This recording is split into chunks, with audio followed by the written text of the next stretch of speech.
Hey folks, it's Mike the Disgruntled Mechanic here on YouTube.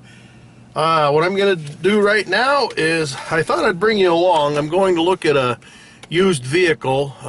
As you know, if you've been following my channel, I surely don't have enough junk laying around here already, so I'm going to go get some more, or look at some more. What we want is some kind of small sport utility vehicle, to an older one, to take the dogs along with us, and we don't have to worry about it. We take them in my truck, but sometimes it just uses too much fuel. So I'm going to look at a Chevy, and I'm not sure what it is. It's the smaller one. I saw it the other day when I went past, and I'm just going to grab some information off of it, basic stuff, VIN number, and exactly what it is, so that I can look up what it is. But I'll take you along, and maybe we'll do a once-over of it when I get there. So come on along for the ride. I figured I'd pop the camera on here just to show you some of the, this is back where I live, and this is some of the back roads to my place. And as long as the camera stays in place here, there you went. As long as the camera stays in place, we'll be in good shape. So anyhow, this is the back road to where I live, and we'll soon be out here on the main highway and headed off to where I want to be.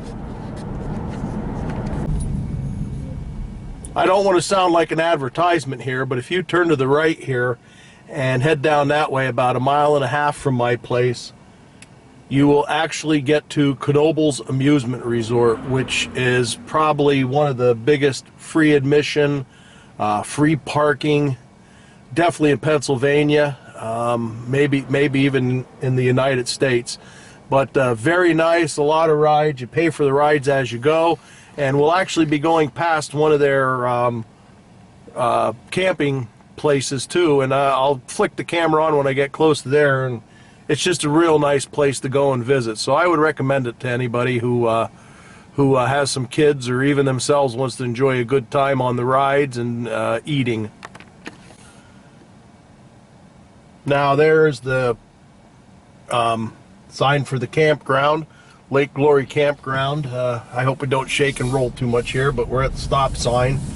And what I'll do is I'll try and stop here in the road. It's usually not too busy, and pan on over just to show you the campground. Now, one of the things is Knoebels has their own camping, but usually it gets full. So they bought this for backup for when the regular campground at the park got full. Now the neat thing is, this is probably about roughly 5 miles away. I think you can see the lake there, but this is roughly 5 miles away from the Knoebels Amusement Resort. The cool thing about this is even though it's 5 miles away from the actual Knoebels Resort, when Knoebels is open and it is season and people are here, they run a shuttle, so you don't have to, you don't have to worry about transportation there. You can park your camper and you can actually grab the shuttle. It runs quite a few times during the day, especially in the summer and the busier season. So, it's pretty neat deal. So, okay, that's all about that. I just thought maybe some people would be interested in that. And as you can tell, I'm pretty proud of it because, being from a little podunk place, it's pretty neat to have something like this available to us. So I'm turning in here to look at this vehicle. I'm going to turn around and come around the other way so you guys can get a look at it. I don't know, there we got a mirror hanging off of it already. We got a wire hanging down from the OnStar. Let's see, it's a 98 Blazer, new transmission, new fuel pump, and new battery, and the phone number to call. Okay, well, there's a telltale. It hasn't been inspected since June of 15, so there's no price on it. But I'm going to look at what problems, TSBs, Tech Service Bulletins, are on this thing, and I'll go from there. Yeah, I don't know why it hasn't been licensed. Like I said, I may call him and ask him what's up with it before I even get too involved with it. check book value on it, and go from there. But without even looking underneath it, it already looks like, well, I don't know.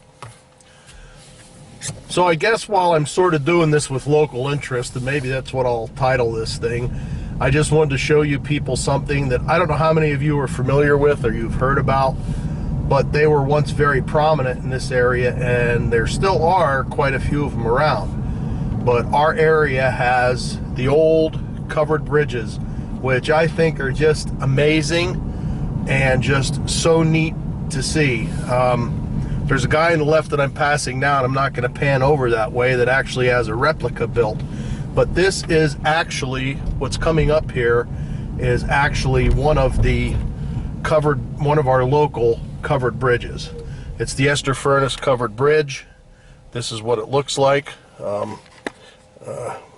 sorry about the, but that's what it looks like. And you go through it, and it's just neat architecture, and it's something they've saved.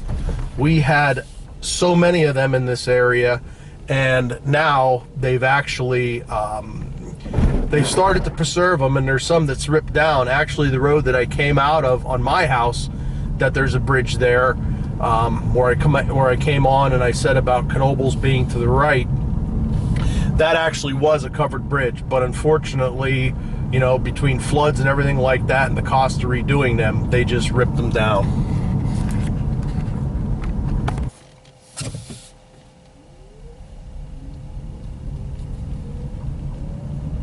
This is from the other side.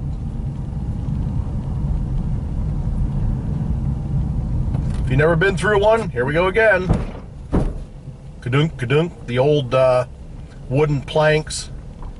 So there was your ride through it the other way. And since I'm talking about the covered bridges and being closed, actually here is one that I think was rebuilt once, but due to flood damage and everything, it's closed, and it probably will never be reopened. And this is only like a half-mile away from the other one. I mean, we have them so close together here, and it's really something that you won't see in any other part of the country that I know of. I mean, there may be, but I know it's pretty rare. So I was right. I talked to the owner, and the owner is actually the gentleman that I graduated with from high school, so I know him personally. I asked him a little bit about it. He said it needs the neutral park switch, because sometimes it won't start and you gotta jiggle the handle, you know. So that was the number one thing. And the other thing is, as we've seen, it needs the passenger side outside mirror, it needs the center mirror, and also he said that the odometer works sometimes and sometimes it doesn't. Now I don't know, I'm gonna have to look. I know that the Buick, I did the dash in that, and it was just those little resistors that fell off and had to be soldered back on. So I don't know if these Blazers had the same problem. They're around the same vintage in the same years, so it's possible, or if it's going to need a new one. After 25 years in Pennsylvania for state inspection, it doesn't need the odometer working, but that doesn't make the 25-year cut. 98? No, doesn't make the 25-year cut.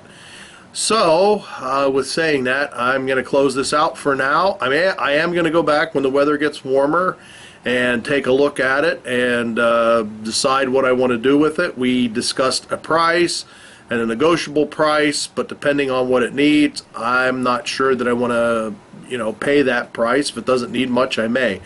So when I go back, I'll take you guys along, and we can go for a ride in it and take a look under it, see how rusted it is, and I'll go from there. So this is your favorite 98%er on YouTube, Mike the Disgruntled Mechanic, saying, hey, if you can get somebody else to do it, you're probably better off. You know, subscribe, I'd appreciate it. So till next time. Oh, and by the way, I hope you like the local interest stuff. So till next time, see ya. Oh, you dirty, rotten bolt, how could you break off? You dirty, rotten mother! Oh, dirty, rotten, how dare you break? Oh, I can't believe it broke off! Not again! Oh, man alive!